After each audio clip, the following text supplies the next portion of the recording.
A very, very good morning to Oliver, Professor Oliver in the UK. A very good evening to Mr. Sajal Mukherjee in New Jersey. And Dobro Uttara to Dr. Hasireva in the USSR. This is indeed a 3-continent, 5-country meeting, which is truly international. I wish to welcome all of you and my colleagues and friends on the call today and share with you some of our thoughts about how the world is changing, what is the expectation for the future. But before we enter into looking into the crystal glass and gazing and finding out what's going to happen next, let's take a look at what has happened to mankind ever since we came on the planet, assuming that we came to the planet by surprise and not by revolution or evolution, like Darwin said. Do you know there have been multiple ice ages? The earth has seen transformations. The earth has seen disasters. The dinosaurs who ruled the earth like mighty people are no longer existent. Things have changed, and so do people. Every time there is a calamity, there is a new generation of idea, a new generation of sustainability, a new method of life. Let me now put into perspective some things that makes India stand apart from the rest of the world. We are possibly the only country in living history which has had so many ups and downs. We've been thrashed left, right, and center by the raiders from the west, from the raiders from the north, and everywhere else.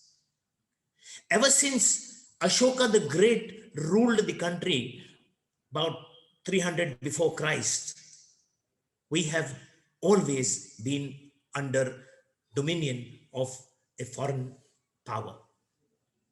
The slavery made us obedient people. The slavery made us law-abiding. The slavery made us ready to handle pandemics. When our Honorable Prime Minister, Shri Narendra Modi ji, on one fine morning declared a complete total lockdown, and that was 26th of March earlier in 2020, while the whole country anywhere else would have revolted, this nation followed blindly. And the result is what Dr. Davis Jain just enumerated for everybody, that a population of 1.5 billion, close to 1.5 billion, just had a handful of deaths in comparison. That's because we obey. All of us on the streets are wearing masks. We are following what our teachers of yore taught us. The Jain philosophy, for instance, it puts a mask so that you don't kill any germs. The Japanese, they don't go out anywhere without a mask. And you notice that both these countries were infected the least. Having said this, let me now come to the topic at hand, and which is rethinking business strategies. Now, what do we mean by rethinking business strategies or the changed societal values? Yes, of course, societal values keep changing. They keep changing with every generation. My son does not believe what I say, and I did not believe what my father said. But we have a stream in common. We are all evolving. We are changing from one to the other, to the third, to the fourth.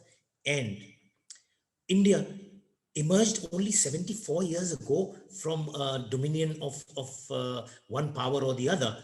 And in the last 74 years, I am proud to say that my country has made great strides in all areas of life. Dr. Davis Jain just, he made a mention of having missed the industrial revolutions.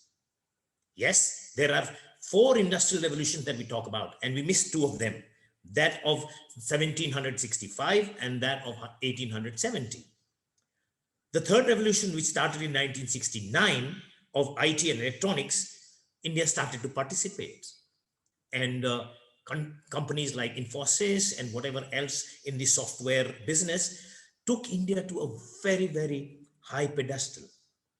And now Industry 4.0, which is something we are adapting very quickly, is going to change the world altogether. The COVID-19, in a very, very dogmatic sense, has been a great leveler. It has got every nation onto the same platform. We are all struggling to live. We are not now comparing the rate of the dollar versus the rupee. It doesn't affect it. It doesn't affect us if we are not alive. Now, in that sense, India emerges to be a winner of sorts, having created in just 7 to 8 months the world's largest number of vaccines. And we are supplying them free of cost to countries who are asking us. Now, that is typically Indian. That is typically Oriental. Let's look at the opportunity that India offers. Let's look at the opportunity that is offered to India. While we were struggling to control our population only 3 decades ago, and we had raised slogans, we too, ours too, which in Hindi translates as hum do, hamare do, to prevent the burgeoning population of the country. Today, even with 1.35 billion people, and out of which 600 million are youth, the workforce of the planet, which is the future of what the world will see. We have enough grain in our granaries to look after the food needs of the country for a long, long time. How has this happened?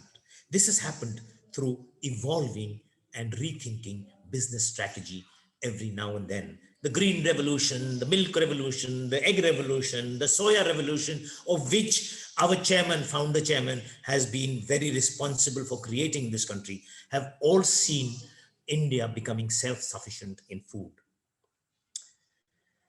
Societal values, things that have been touched upon by Dr. Davis Jain very, very intensely.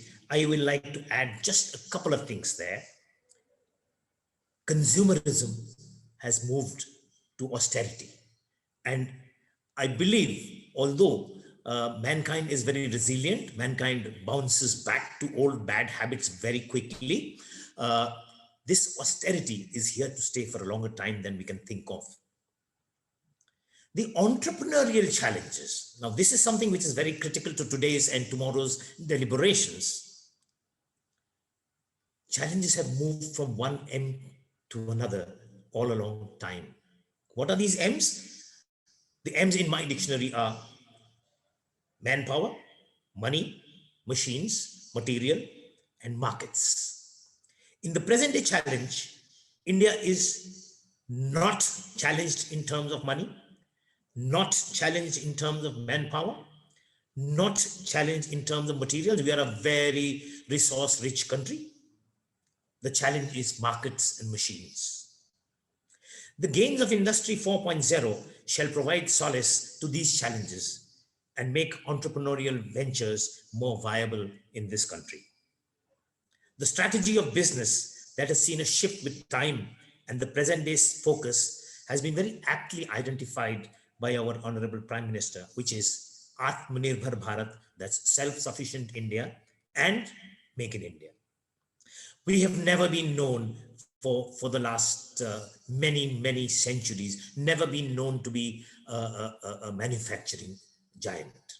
We have been amazingly service-oriented, again, owing to our subservient character built due to dominion of foreign powers.